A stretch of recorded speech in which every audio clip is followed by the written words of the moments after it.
Friends, ಎಲ್ರಿಗೂ ನಮಸ್ಕಾರ. Daily alerts Kannada ಚಾನಲ್ಗೆ ತಮ್ಮೆಲ್ಲರಿಗೂ ಸ್ವಾಗತ. ಸ್ನೇಹಿತರೆ, ಈಗಾಗಲೇ ರಾಜ್ಯದಾದ್ಯಂತ ಶಾಲಾ ಕಾಲೇಜುಗಳು ಆರಂಭಗೊಂಡಿದ್ದು, ಕರ್ನಾಟಕ ರಾಜ್ಯ ರಸ್ತೆ ಸಾರಿಗೆ ಸಂಸ್ಥೆ ವಿದ್ಯಾರ್ಥಿಗಳಿಗೆ ಬಸ್ ಪಾಸ್ ವಿತರಣೆಯನ್ನು ಮಾಡ್ತಿದೆ ಮತ್ತು ಹೊಸ ಬಸ್ ಪಾಸ್ ಮಾಡಿಸಲು ಸೇವಾ ಸಿಂಧು ಪೋರ್ಟಲ್ನಲ್ಲಿ ಯಾವುದೇ ಅರ್ಜಿ ಶುಲ್ಕವಿಲ್ಲದೆ ಅರ್ಜಿ ಸಲ್ಲಿಕೆ ಪ್ರಕ್ರಿಯೆಯನ್ನು ಸಹ ಆರಂಭಿಸಿದೆ. ಆಸಕ್ತ ಅಭ್ಯರ್ಥಿಗಳು ಬಸ್ ಪಾಸ್ ಮಾಡಿಸಲು ಕೂಡಲೇ ಅರ್ಜಿ ಸಲ್ಲಿಸಿ ಪ್ರಯಾಣವನ್ನು ಮಾಡಬಹುದು. ಈ ವಿಡಿಯೋದಲ್ಲಿ ನಿಮಗೆ ಬಸ್ ಪಾಸ್ ಅರ್ಜಿ ಸಲ್ಲಿಕೆ ಪ್ರಕ್ರಿಯೆ, ಅವಧಿ ಮತ್ತು ಬಸ್ ಪಾಸ್ ದರಗಳ ಬಗ್ಗೆ ಸಂಪೂರ್ಣ ಮಾಹಿತಿಯನ್ನು ತಿಳಿಸ್ಕೊಡ್ತೀನಿ. ಹಾಗಾದರೆ ಈ ವಿಡಿಯೋನ ಸ್ಕಿಪ್ ಮಾಡದೆ ಕೊನೆವರೆಗೂ ನೋಡಿ. ಆಸಕ್ತ ವಿದ್ಯಾರ್ಥಿಗಳು ಕರ್ನಾಟಕ 1, ಗ್ರಾಮ 1 ಮತ್ತು ಬೆಂಗಳೂರು 1 ಕೇಂದ್ರಗಳಿಗೆ ಭೇಟಿ ನೀಡಿ ಅಲ್ಲಿನ ಸಿಬ್ಬಂದಿಗಳ ಮೂಲಕ ಅರ್ಜಿ ಸಲ್ಲಿಸಬೇಕು. ಈ ಕೇಂದ್ರಗಳಲ್ಲಿ ಅರ್ಜಿ ಸಲ್ಲಿಸುವ ವೇಳೆ ಸರ್ಕಾರದ ನಿಯಮದಂತೆ ಅರ್ಜಿದಾರರ ಕಡೆಯಿಂದ 30 ರೂಪಾಯಿ ಸೇವಾ ಶುಲ್ಕವನ್ನು ಸಿಬ್ಬಂದಿಗಳು ಪಡೆಯಲು ಅವಕಾಶ ಇರುತ್ತೆ.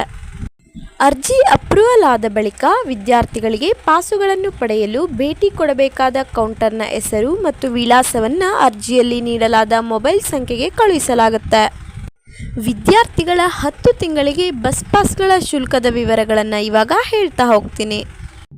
ಪ್ರಾಥಮಿಕ ಶಾಲೆಯ ವಿದ್ಯಾರ್ಥಿಗಳಿಗೆ 150 ರೂಪಾಯಿ ಫೀಸ್ ಇರುತ್ತೆ.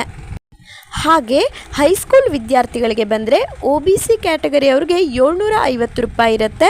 ಹಾಗೆ SC ಮತ್ತು ST ವಿದ್ಯಾರ್ಥಿಗಳಿಗೆ 150 ರೂಪಾಯಿ ಫೀಸ್ ಇರುತ್ತೆ.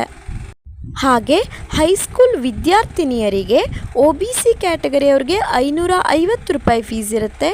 ಹಾಗೆ SC ಮತ್ತು ST ವಿದ್ಯಾರ್ಥಿಗಳಿಗೆ 150 ರೂಪಾಯಿ ಫೀಸ್ ಇರುತ್ತೆ.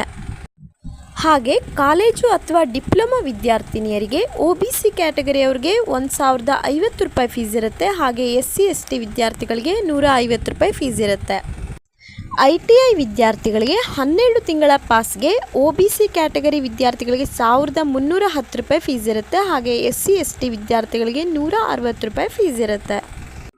ಹಾಗೆ ವೃತ್ತಿಪರ ಕೋರ್ಸ್ಗಳ ವಿದ್ಯಾರ್ಥಿಗಳಿಗೆ OBC ಕ್ಯಾಟಗರಿಯವ್ರಿಗೆ 1550 ರೂಪಾಯಿ ಫೀಸ್ ಇರುತ್ತೆ. ಹಾಗೆ SC ST ಮಕ್ಕಳಿಗೆ 150 ರೂಪಾಯಿ ಫೀಸ್ ಇರುತ್ತೆ.